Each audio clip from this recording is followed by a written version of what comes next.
conferences that I've been given an opportunity, and thank you so much to GACS for hosting this and creating the first time talk show, and me being the third speaker is quite a honor. Thank you.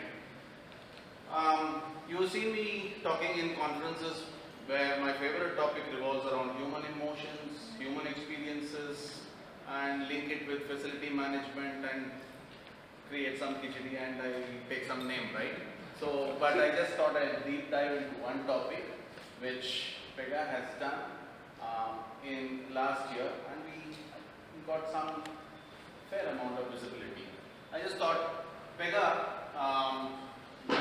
submitted its first CDP report last year, and I just thought what were my experiences while doing this and what is the lessons learned and if it is of value you should take home. So presently just one slide about the company. Who is Pega? And if anybody asks, Pega Systems is the name, but Pega is the platform. That is the brand that we create. And if anybody asks who we are, we gladly say that we are a low-code platform for AI-powered decisioning and workflow automation. But that's only the beginning. Get the full story when you go to pega.com. Mission and vision is basically change the way we build software, and mission is to deliver innovative software that crushes business complexity. Practically what you do is when you go to a customer site and identify its problem, you chart out the flow chart, and when you give a compilation, the system generates its own code for its, so you don't need to know the language, you just need to know the flowing. So practically this is Pega's history. It started in 1983. And my contribution has practically been this portion, right, from 2019 onwards.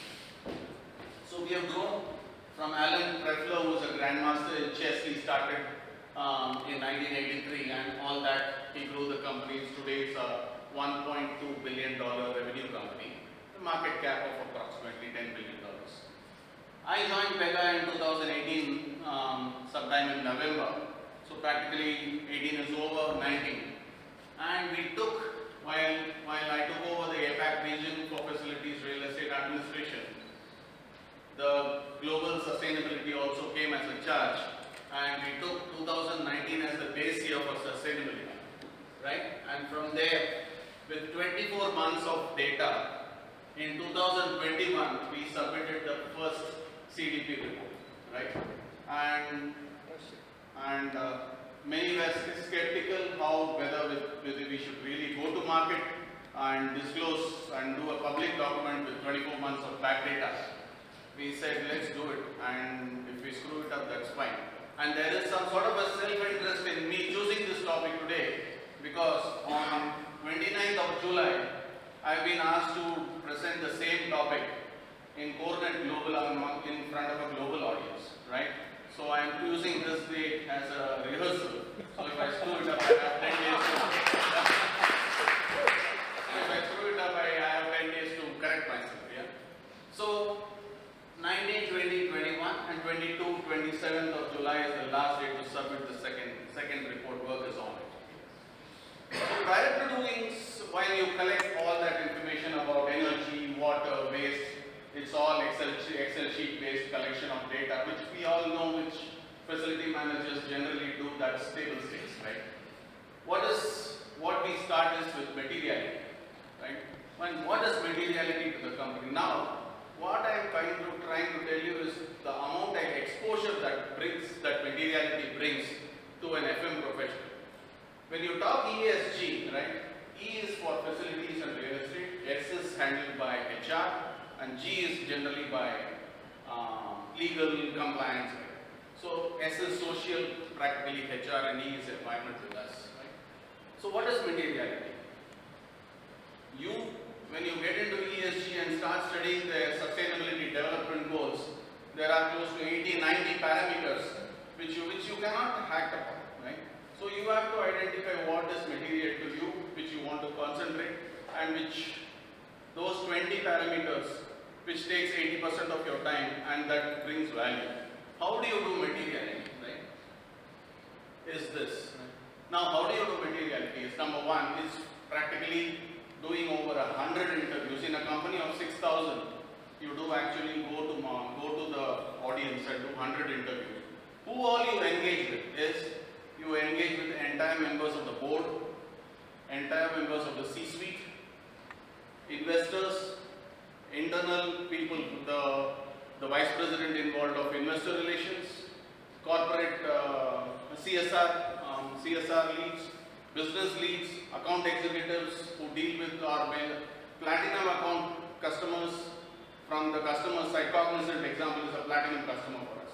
Interview somebody from them, right? And of course, from the facility side, you do one out of the 100, basically your global real estate head, whom you sit and take. So you see the amount of exposure you get within the company trying to talk with them. Till the time I was in the Air Force and I worked with Cognizant, I never spoke to anybody who was a foreigner, right? Because I never had the opportunity, right? Never had the opportunity. Coming to Pega, handling this 100 interviews, of which possibly 2 were Indians. Remaining 98 were all internal, external to Pega. Is the amount of global exposure you would get when you take up materiality survey. And when you take up materiality survey, and most of them, we think as facility management professional, energy conservation is the be all end all of everything, and we'll get our promotions by conserving say 8% of energy every year. No, right? But when you speak to the global audience, the energies, waters and waste comes low in priority. But when you take all the interviews and the essence of the interview and map it in a materiality chart, you get something like this. What the leadership feels is actually customer satisfaction is material to the company, governance and ethics, privacy protection, AI ethics, belonging and diversity, talent and culture, philanthropy, business model innovation, health and safety is soft, or EHS. Sharif should be extremely happy. Yeah. And e-waste. It's not that your carbon emissions come in the low. It doesn't mean, but it's still, as facility management professionals, material for you. Community engagement, supply chain, all these sort of things. This is how materiality happens, right? And how is this used? Is you take the essence of all this, take what is relevant, E part of it, the facilities takes, the S part of it, the HR takes, the G part of it, and then we form a steering committee, and it is a multidisciplinary committee, and we start working on it. And when you start doing, at the end of the year, you want to do a, say, impact report, Cognizant impact report, or a Pega impact report. All this gets essenced into that particular bit. Coming to the essence of this discussion is CDP. But prior to CDP, it's better you do a materiality to know what to concentrate on. Now, what is CDP? Just a copy paste from the CDP slide itself. Non-profit organization thriving on an economy that works for the planet, right? CDP runs global disclosure. This you can read from the CDP slide. Let me move it. How it works, right? Example, this is Pega, right? And you are a NASDAQ listed, I'm a NASDAQ listed company. So the interest from the capital markets, purchasing companies, to make an informed decision. So people want, what is your footprint as far as climate change is concerned? They want to know, right? And so the capital markets, the investors, they all ask you, what is the work that you are doing on climate change? Even a passing comment by a BlackRock or a State Street is enough for you to start running headless-skelter, headless chickens. Let's do something and put up in the market. No, but it is when they say there is an 18-page report by BlackRock CEO about how BlackRock wants to allocate more funds to companies that pursue ESG, right? So that has an impact. So when your investors say, you start arguing. That is one, right? And when you act, the markets respond. You take all this, right? Power, deforestation, water conservation, and pass that information. That environment gives you back metrics, and metrics ke saath you report back to the market. So why disclose, right? What is the who's asking you to disclose? It's voluntary, right? If I don't want to disclose, I don't disclose. It's voluntary. Now Now, why disclose? World moving towards climate safe, deforestation free, water secure future, ambitious corporate action is crucial. Because with 2050 SDG goals, Paris Accord and all that coming up, you will be irrelevant in the market if you don't pursue some sort of an ESG program.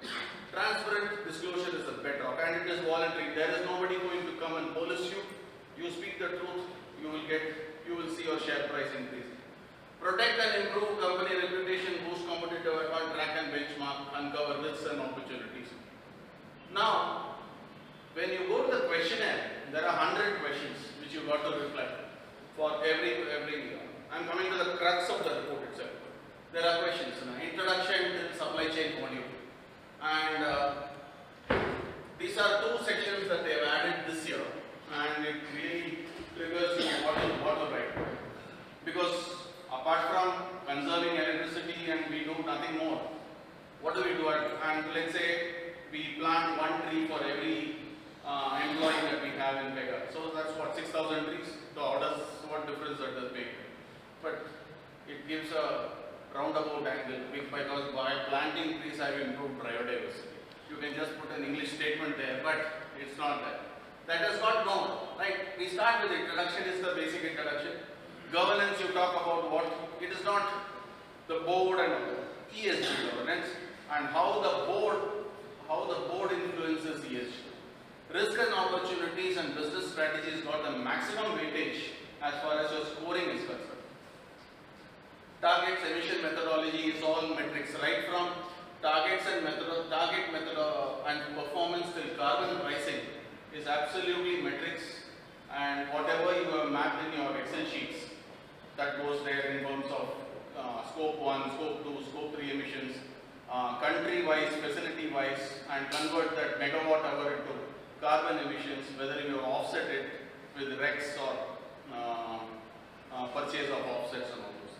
Business strategy and risk and opportunity, I want to take some time here, is what is it that you define as short, medium and long term, number one, right? Generally in the business side we say 0 to 2 years, 2 to 5 years, greater than 5 years is long term, right? If that is the case, it is better to align with what the business says and use that as the time period, number one.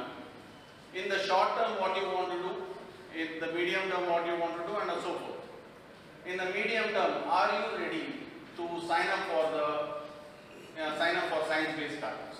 If you are ready to sign up for science-based targets and act on it, you have to give something like another 15 years to achieve net zero. That means you are subscribing to the 1.5 degree world, right? And for that you need to create scenario analysis. That is actually lot of grey matter burning actually. Sit and see whether this works, this doesn't work, and you have a lot of composite teams sitting and finding out what. Now, what is scenario analysis? There are two things that in scenario analysis, because when you subscribe to CDP, you naturally become compliant to a standard called the TCFD standard. Now, don't ask me what's the full form. I need to check out, get back to you. I forgot actually. There are two questions. One is strategy domain, one is the change domain. In the strategy domain, you ask the what if questions, right? What if Pega does not sign to science-based targets, right? And if I say yes, I will sign up to the net zero world. The change domain is how to, right? How to is that question which you have to, and then start creating timeline based. Now, risk and opportunities are very important, and it has got one of the maximum weightages where you got to outline 3 risks and 3 opportunities. Now, as a listed company, in the facilities world, what we do is, as a support function, our interaction is with finance, procurement, HR, legal compliance, and some vendors, and that's it. And we are happy about it. We practically, many of us, even till the time I did this activity, we don't know what the business does. We might say, right, we practically what, yes or no? Yes or no? I'm one of them, right? Practically don't know, heart of hearts, we don't know what the business does, right? But when you are a listed company, that too in the NASDAQ, you got to file a disclosure called the 10K And in that statement, what you have is about 25 pages of risks that are already captured by some team in your company, right? Now you are doing a public disclosure. As a facility management professional, we are all very happy saying that flood IATO we will do this, fire IATO we will do this, X IATO we will do this. That's not the case as far as risk is concerned, right? You got to match yourself. You cannot bring completely a tangent risk which is not mentioned in 10K, and then because SEC has visibility to CDP and SEC has visibility to your 10K filings, if some good auditor finds out what the hell are you talking about, because a CDP report, the ESG filings that you do from this year onwards is going to come under the Sarbanes-Oxley Act, and if there is any mismatch, your CFO is liable for penal whatever, right? For penalties, right? So what we tried reading the 10K statement, RFP participations, right? If you do not pursue a ESG program, do you run the risk of being negated from participation in RFPs, right? From the business side, right? So you are thinking from the business side.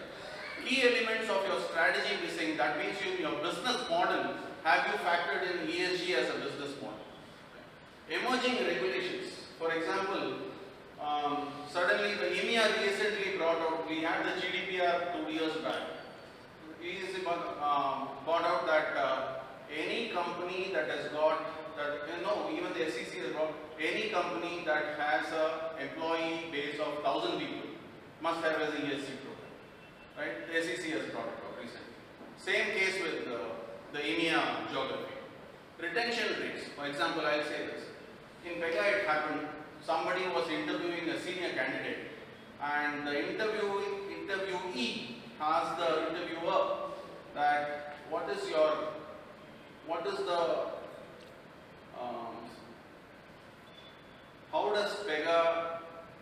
what does Pega's thought about climate change? And this fellow didn't know what to reply, right? Whether your internal employees are, because we all do climate change as part of our bread and butter, but from the business side, whoever is interviewing vice presidents or senior directors and above, are they capable of answering? And because of this, right, is there a possibility of increasing your hiring cost? Top talent, if you do not have a climate related change program, an ESG program, he might not join. I don't subscribe. Because Google may, I think a few guys resigned during the COVID period because somebody said against the Paris Accord, right? So you might lose top talent. It's a hypothetical situation, but yes, it's coming, right? VUCA world, right? Current fluctuations, acquisition costs, right? For example, let's assume that Pega does not have an ESG program and there is a major RFP coming which will just zoom us past. You might have a company who is pursuing a solid ESG program.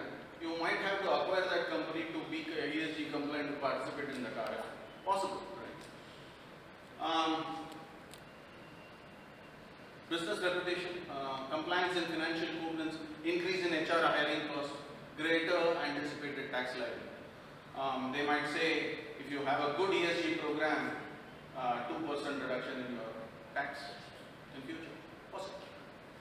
Opportunities, we all say in our annual, I will reduce energy by 1% this year. I will reduce energy by 2% this year. Some target we also that it has got no meaning. Basically, back data with create some targets. This is bottom up. But when you sign up to the science-based targets, it is top down, right? It is driven from the board down that I will subscribe to the net zero world, and because of that, I need to achieve this X, Y, Z targets. The second one is easy because as a company, we will lease real estate only in grade A buildings, right? And mind you, in many countries, they do not have a classification called grade A.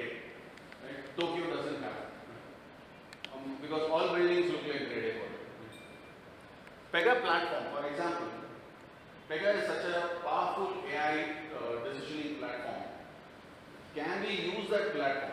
Every company might have its own platform. Can we use this platform, create a sustainability product which will gather data of all the ESG things and be GRI, SASB, TCFD compliant and create an enterprise-wide platform or a mobile app which the business can take to market, right? That's an opportunity. Right? Risk-free, I've already said. Zeroing out on scope 1 and scope 2, understand the client preferences and further business with a strong sustainability footprint. Now, when we submitted the first report, we got a scorecard like this. Like a traditional dad, when I got a scorecard, the first thing I wanted to ask, Papu pass ho gaya kya? Right? The Papu pass ho gaya is, there is nothing called pass or fail here. It is just a score for the work done. Right? We got a B minus now. And when the report that came, this is all public, right? That's why there's nothing company confidential here. When the report came, it said that what made me happy was the US average of all the companies put together for CDP is a C. And Pega in its first report got a B minus, right? And the global average for all the companies, right? The global average for all companies is a B minus, right? So that's possibly US guys aren't working much, I should say. So here, energy reduction initiatives, energy governance. Governance is A minus. I want to talk about the C's, right?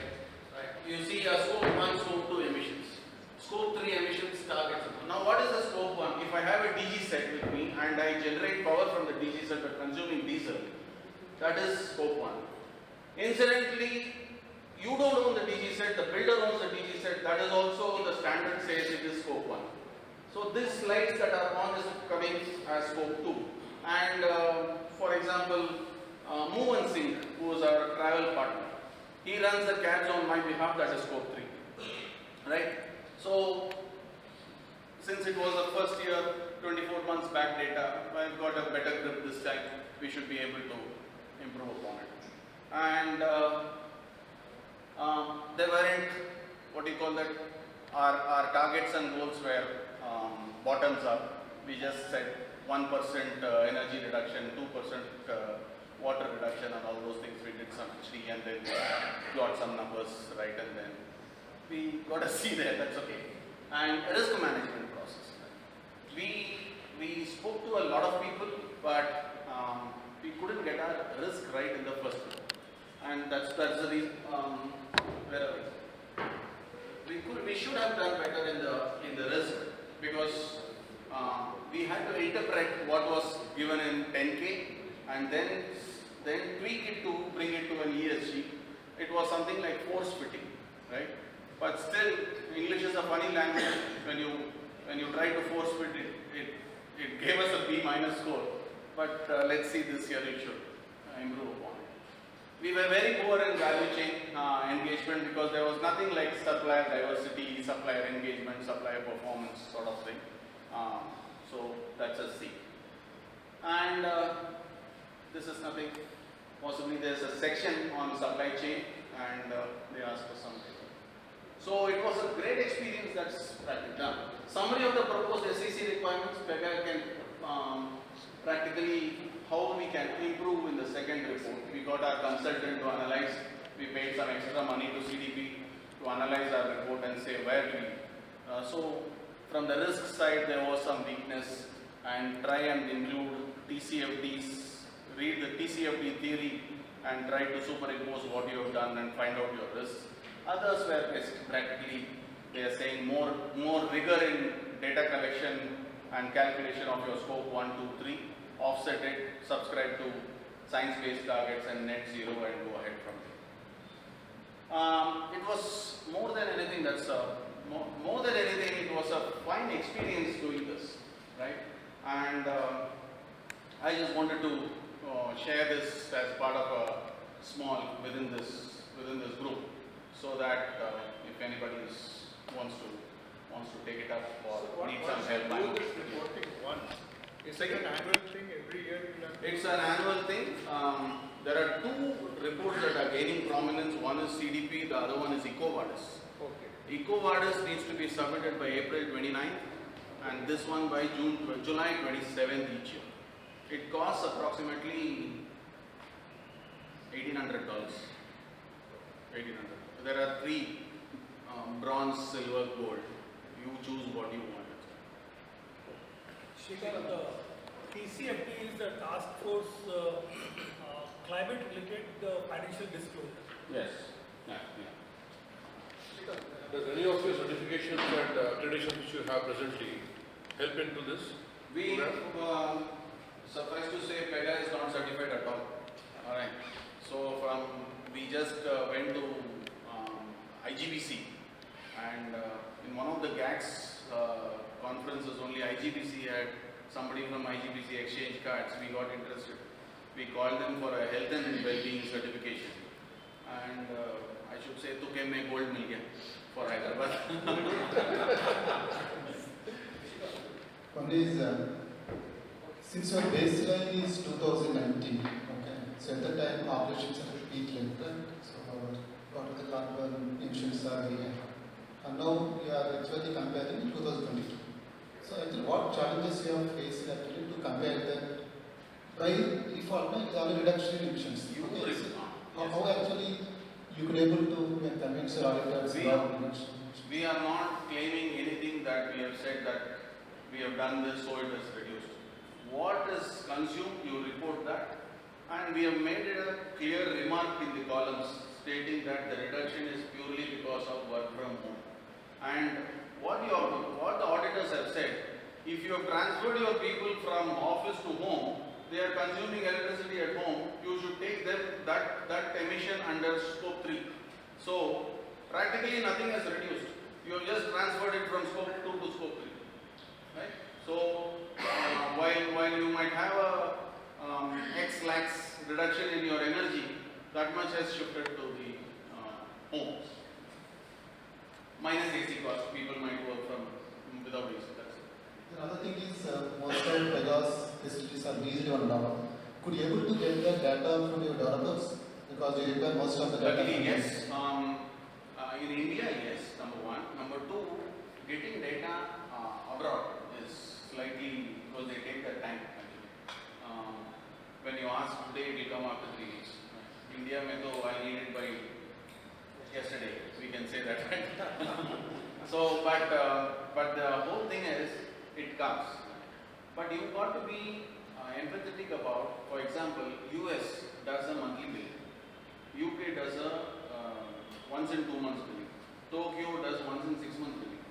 So you need to wait it out for the data to come right. Because after all, you need the data at the end of the year. Because Excel sheet is all formula based. The moment you key in the number, you get the emission. Right? So that part of it is the easier part. Getting the data, you got to know which country on what time period you will get it. So you mentioned that the Pega is preparing the platform now. But as of now, it is only on Excel thing, or how you have done that? This brainwave came while we were preparing for the second report. Why not, with such a powerful AI platform that we have, why not propose to business to create an ERP sustainability app which they can go to market? I just put the seed idea to the engineering lead. Let us see. And here you have a case where FM lead can become a business resource. Yeah. Mahindra also have a Sophie as a tool from last 10 years of the museum. So we can try for that. Okay, we can pitch for the business with them.